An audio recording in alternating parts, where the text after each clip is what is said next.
Start recording. All right. That's my cue for turn. Oh, that was good. Yeah, it's a fade out. I got the whole thing going. Thanks everybody for joining us for our DX workshop this month. We're doing journey mapping.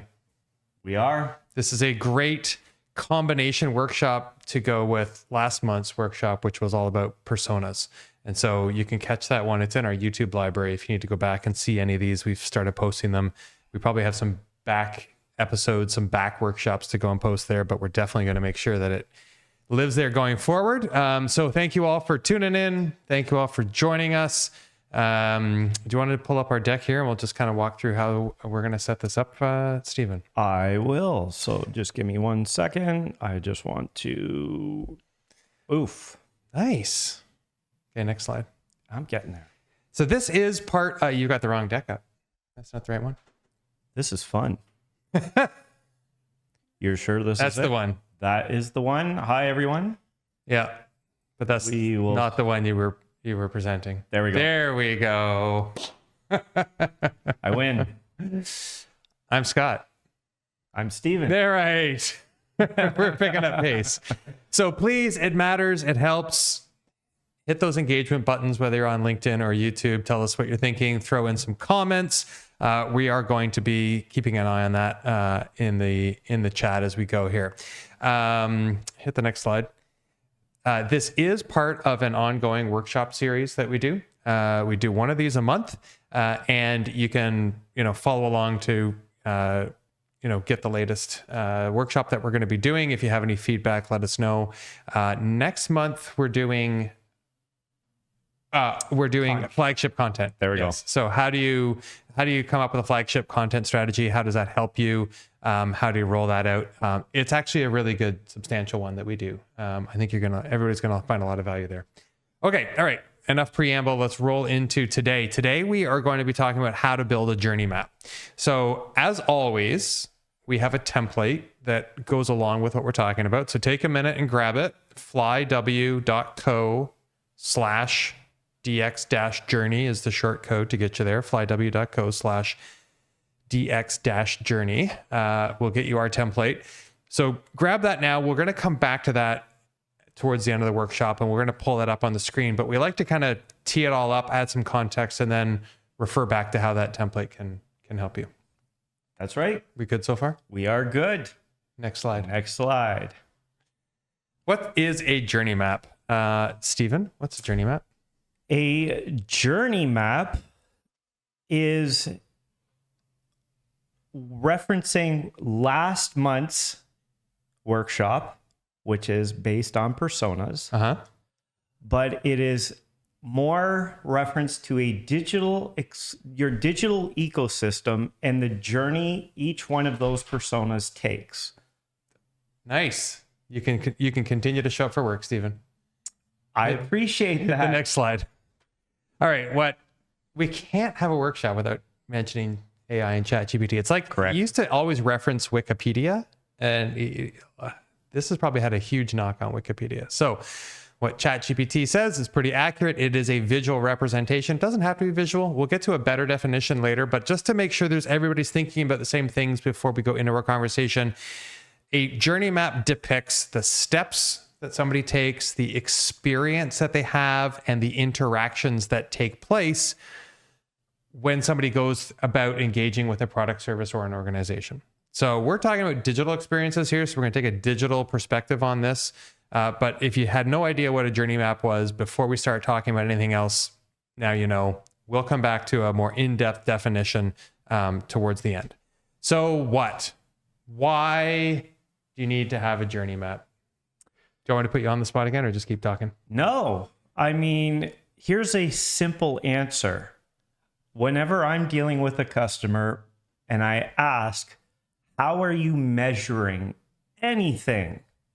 And they come back to me and they go, oh, well, we measure everybody in this bucket, everybody in this bucket. And I go, so how are you measuring whether this is successful or not? Yeah. And there's just too much large format data, and you cannot understand whether your customers are getting what they need because there's no breakout. Right. So the KPIs are too general. Yeah. That's why. Well done. Okay. So, I think to highlight why this is valuable, let's look at some of the common pitfalls that happen here. Do you want to switch the screen so that we don't? Okay, there we go. So there's a lot of reasons why people don't do a journey map. Yes. Right. So it seems a little bit academic sometimes. It's like, oh yeah, I don't need that. I mean, I get it, and that's helpful to think about. But there's a lot of value in actually formalizing this and going through the exercise of creating this document and creating these maps. So a lot of the reasons why we find some objections, a lot of the reasons this doesn't happen is that people say, well, you know, I know where I want my users to go. I have my conversion. That's where I need to get them. What do you mean journey? Like the journey is go there, do it. And so then you say, well, yeah, but how are you going to influence them to find that? Well, I've got a call to action. I've got a button on my landing page or somewhere else. And okay, well then, you know, but are you sure that that's resonating? And does that work for everybody? And, you know, then we hear, you know, yeah, but I know who my audience is. And that's the only person I care about talking to. I like to just say a journey map is a living document for the most part. So as you're building these journey maps out, it is how many touch points it takes for a customer or someone coming to your site to do the action that you actually want them to perform. Right. And that's what I mean by a living journey map. So you might start with a journey map that has all those objections, or just has all of that information in there, but it's going to change because you're going to say, oh, it isn't taking 2 touch points, it's taking 4, right? Or maybe it's less. And that will actually help you in building out new designs, new everything. So thank you. Great. Well put. I think that, and it's mentioned on our little slide there, another big error when thinking about journey maps is that it's too literal and it's too process driven. It's like, oh, it's a stepwise set of interactions that I'm going to take somebody down because we are all robots. Yeah. Right. So doing this exercise and building a journey map and using some of the tools we'll talk about in a minute kind of help you avoid that rote approach to how this can be done and how a user experience can come together without thinking about this in a broader sense. I agree. Awesome. So that's kind of so what, like big deal, but why do we actually want to build a journey map? So I think you heard us mention it, but if we're to summarize, it's to really make sure you're intentional about how somebody gets to that desired outcome or gets to that that conversion. It was mentioned on the other slide, but it's also emphasized here. A journey map is going to help you capture the emotional component to the function that you're trying to deliver. Absolutely. Which is the number one reason why it's a living document. Yeah. Because that, doesn't come out before you've actually rolled it out. Right. A lot of times. And I think this is the most valuable part of doing a journey map. 100%. That you capture, you try to personify, and personas and journey maps go together here, what your user, your audience is going to be thinking about, how they're going to be feeling, what you want them to do or feel, or how you want them to be encouraged or motivated in that moment, in the next moment, what you're expecting them to come forward through at this point. And this exercise, there's a field for it. Well, if you've pulled up the template, you'll see it there. And we'll get to that in a sec as well. And again, you touched on it. These are what you're trying to get them, your brand, how you want to be seen. So as you're doing it, again, with the living document, it is the opportunity to see if you're hitting or missing the mark. Mm-hmm.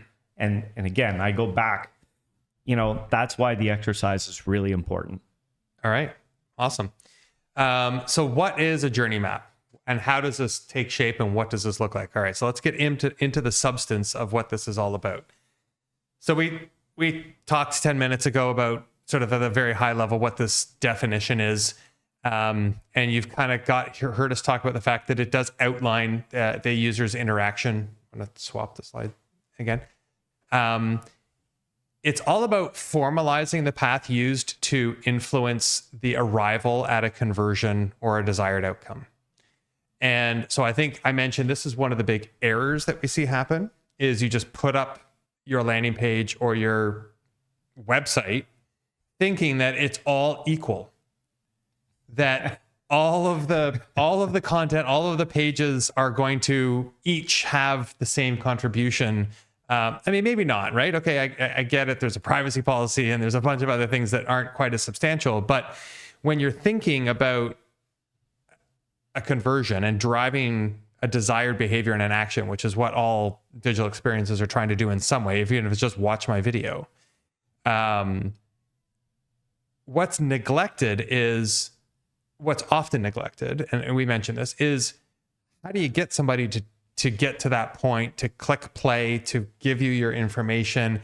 You've got to front load that with something, even if it's a standalone resource.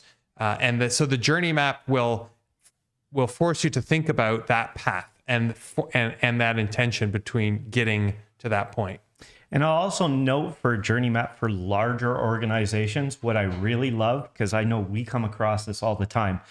You mentioned, that all the pages are equal. Right. Well, we have customers who think the opposite. Let's throw everything on the bloody homepage, right? And the homepage is like, as long as you can possibly imagine. Well, that's a different workshop about content personalization. Oh, I actually believe that. But from a journey map perspective, this is what we're talking about. The journey is, where do people go? How do they get there? How is that happening? Right. Because it doesn't necessarily mean it all comes from the homepage. So if people internally in their business units are now understanding, hey, people are searching in Google and the first page isn't the homepage, that means we can load off of that page. We can start to define these journeys easier. Then it's not for the person who has to manage that internally for the customers that, they're our friends. Yeah. They're very grateful for that, because now they can take this to their business units and say, see, this is how we do it. So, and that's worked into the point on the slide as well, that a journey is nonlinear. Absolutely. So you do not open the book on a website in a digital experience. You do not open the book at the beginning. You will Google for something. You will get sent a link. You will enter the experience at an unknown place in that structure. Yep. And a journey map will help you consider that. You will have, and it's okay to have, multiple journey maps for a persona, an audience, an intended outcome. You may not.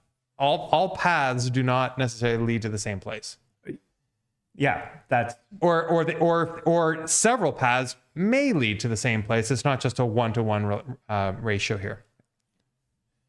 It really depends on the business. Yeah. I mean, we've done both, or even the third. Well, you're going to have a journey for homepage to final page, but you have to have a journey for, they landed on my blog, and then they went to my product page, and then they went to my service page, and then they're a member. Yeah, and then they're a member, and they're a dealer, whatever it might be. Right. So it's always going to be different flows. Is it, how quickly do they need the information? So what is that emotion there? I just want to find the stuff, get off. Right. Like those type of things. I agree. I also think sometimes when we talk about this, we can make it sound more involved and complex than it actually needs to be. I would agree with that. So let me just caveat all of this by saying, every time we do one of these workshops, we're taking a sliver of a good digital experience and we're zooming right in on it. So my advice here is that if you've never done a journey map, do one. Yep. If you don't have a persona, maybe don't do a journey map yet. Go and do that. And then go, okay, now I have an audience definition. Let me just think about and maybe don't use this template, but maybe just write a sentence about how you want them to have a good positive engagement, what you want their desired outcome to be, and how you want them to feel along the way. Yeah. I always say start small. Yeah. If we know a customer's never done it, we're never going to say, okay, let's go big. Because we've seen that happen. We've seen this snowball. We've And then seen it this doesn't turn get- into an academic exercise where we've got journey maps and boards and we feel so fulfilled by the exercise and we feel like we've been productive. And then it gets put up And then on it a just shelf. gets put away. Yeah. Yeah. So put it all in context and do what's appropriate for yourselves. I think everybody knows that, but we have given you permission. I mentioned that this works well with personas. Oh, a journey map can capture both offline, extraneous, and on-site touch points. Yeah. So think about that. If you have kiosks. Yeah. If you can also have a journey that touches on several conversions. So you want somebody to come, download a trial, but then come back, keep going, contact sales. That can be a complete journey. Or you could just describe the journey to get to the demo, and then you could describe the journey to get to the sales call. And again, going back to when you have multiple conversions, I would almost say 9 times out of 10, whenever I'm helping, is that's a living journey. Yeah. You don't know how many touch points it's going to take, right? If they download the trial, it could take 2 more touch points before they come back to you. Yeah. So what can you do in the meantime? Because I have seen it where there's brute force. Let's get them to that next step. Yeah, Let's get them there. Okay. And that's to the other point that's on the slide that's in the corner here too. What a journey map is not.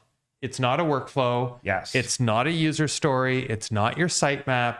Those things are helpful in creating good digital experiences as well. But a journey map is more about sort of the goals and the outcomes and the action, the emotion that you're going to have at various steps. A journey map is put on a timeline, and there might be gaps and breaks and moments in between steps. So this is, again, one of those great things. It's like, well, we always expect users to just do this and then do that and then do that. Well, wait a minute. This helps you think about, okay, well, what if they go away? What if they come back? What if they're not in a good mood when they come back? What if build a journey map for a customer service experience? Yes.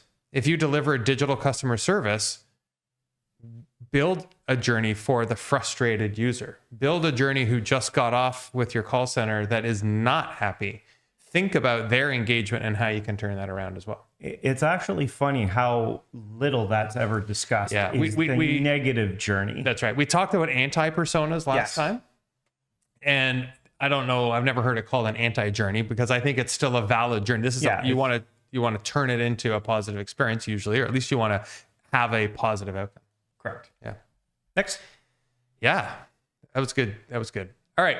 So what does a journey map look like? Here is a zoomed out version of what this looks like. And if you pull up our template that we gave you, you'll see something that looks very similar to this. So across the top, we've got stages in the journey. This is not step 1 is this, step 2 is that, step 3 is this. We want them to go from this page to that page to this page. In this example, it says at the top there, awareness, discovery, evaluation, solidification, validation. So what are the process steps that you have in your interaction to sell something or solve a problem or deliver a good experience? There's a goal. What do you want ideally for that user to do in that moment of the journey? How does the process and the channel take place? So this is where you can capture whether or not this step in the journey is happening on my website, on my social channel, at the store, in the car. Then we've got actions that you want to see taken there. It might be a download, a sign up, a share. And then you've got some other space here typically for ideas and opportunities, problems that they might encounter along the way. So this is sort of like your notes. Okay, wait a minute. At this step in the journey, what friction do I need to resolve? What obstacles do I need to be ready to address? So that you can sort of be in a more proactive place. Correct. And where the problems, this is where you're having discussions with the business units that have direct influence over what. Yeah, do some stakeholder engagement here. Yeah, that's the Get some real problems feedback, areas where once you have your persona set up, you're starting to build out your journeys digitally. Yep. And even if they're offline, where the problems come in, or the notes, we'll say notes too. It's notes and problems. That's where you're going back to those key stakeholders or business units and saying, this is what we're seeing. Right. What can we do to identify this, this, and this? Awesome. Let me just add the final point about the experience line that's on the bottom here. So this is where we're bringing forward that emotional connection, that emotional, perspective. This is not what's the emotion I want them to have when they're done this point in the journey. This is what is their likely emotion in this moment, because we're all trying to lead them to a higher plane. So don't say, oh, and then they'll be happy. Okay. So this is, wait a minute. At this point, and this is a good point, Stephen. This is not your ideal journey. This is your actual journey. Correct. This is paint the picture of how users interact with your site and get to that desired outcome right now. You can have both. What's my ideal journey, but what's my actual journey?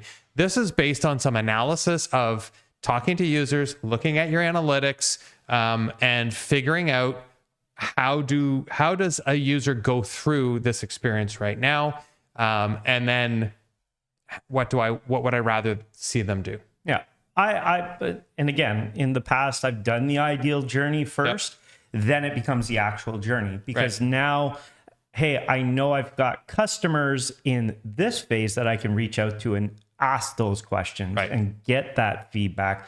You can use things like Hotjar. What do they do? How do they do it? So there is some analytic to find emotion. It's a little bit more difficult, but I usually would say I've started with the ideal journey.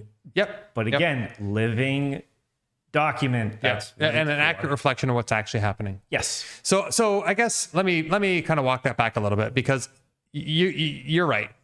Most of the time, this is about what's the ideal journey, and then we use that and we hold it up against the current analytics. Correct. So then we're looking at Google or Sitefinity Insight or Hotjar to tell us, how is this working right now, and is there a deviation from our ideal based on what we're seeing? Correct. Yeah.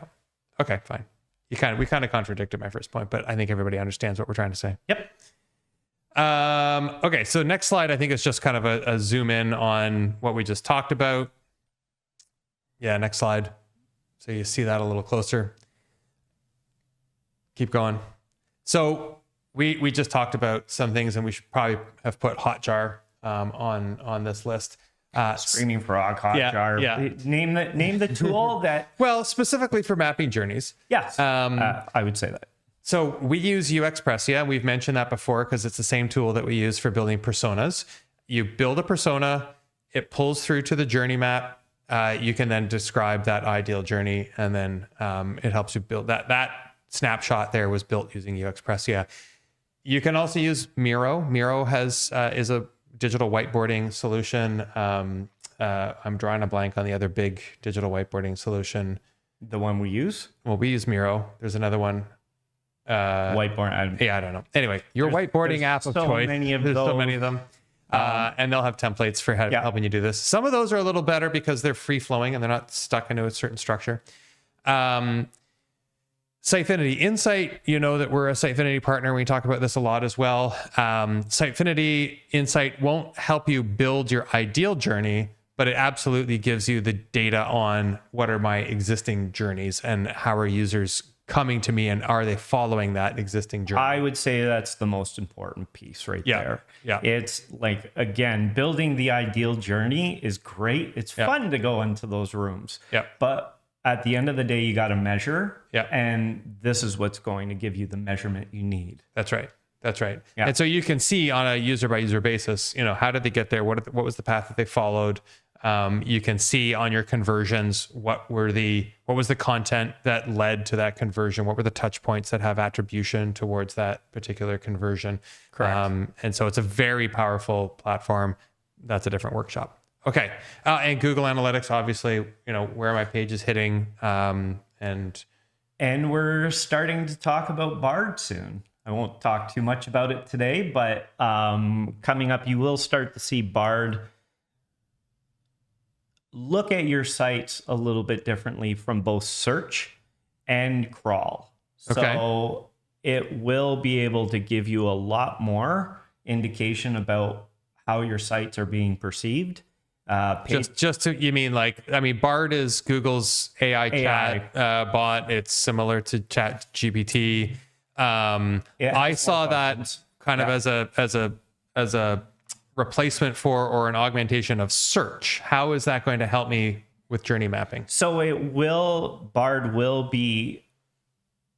belong to analytics at some point. Okay. Yes, I can say that. Okay. And at some point, it will be tied to Search Console. It will be tied to GA4 and Data Studio. Well, that sounds. So when we're talking about this is you've been talking to somebody. Yeah, it's an interesting conversation. All right. So I look forward to digging into that one when that's a reality. And when that happens, I think you'll start to see some really interesting ideas. Okay. Because you'll be able to put them into chat and just say, here's my data. Tell me what makes sense if I want to create this type of journey for this customer. Interesting. And it is coming. All right.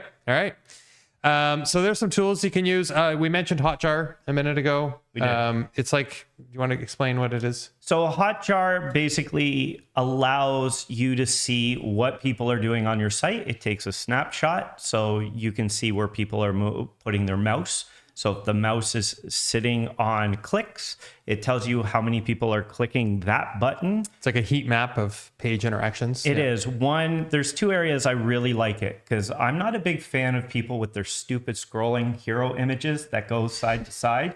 What it will We've built a lot of websites with those. I know. And the validation you'll see in Hotjar is how many people will actually click once you get past the third one. Okay. It's the old usually 3-click rules back. Yeah. Like most people aren't, you'll actually see that. So I'm just going to interject because we are not talking about building user flows and user experiences here. Okay. But Hotjar is a tool that gives you a better understanding of the actual interaction on a specific page. And the other final piece there is the scrolling heat map. Right. Because so it tells you how much scrolling happens on a page. Okay. So yes, you can use it to do all kinds of things like optimize a specific page.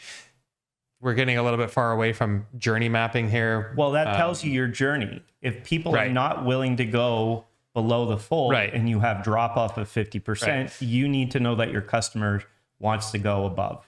Yes, but I think, to challenge you again here, it's a journey map is about saying, on this page, I want this to influence my next step. And I think that they should be, this is the page they land on when they have a complaint and they're a little bit disgruntled. And therefore, our objective is to get them to here. It is then you take that tool and you give it to your user experience designer who can augment it with more data from Hotjar to say, okay, I need to put this call to action in a different place. So we're refining that design. And to see the outcome. Yeah. That's 100% correct. All right. We got there. We tied it back together. We've left a couple of minutes to take a look at the template that we've shared. So it should all come together now. Do you want to pull that up, Stephen? There it is. You want to go big? There we go. So like we said, this is the same sort of interactive template that looks like the one that we just shared on the screen. At the top, you can put in your stages of your journey. You can list your goals, the channels where that interaction is happening, the actions you want to see taken, the risks that might be involved. And then we've got a pick list here of some emotions that you might be feeling. Again, this is all to help you sort of think about the process. You'll probably adapt this to your own use. On the left, this is where you're bringing in the data about your persona that that is relevant to this particular journey so that you can have it in context. Here's a here's a representation of my audience segment. Okay. And this is the journey that I want them to have. I like it. We're done. We're done. Thank you, everyone. Thank you, everybody. We'll see you next month when we talk about flagship content. Have a good afternoon. Take care. You got to hit the stop button.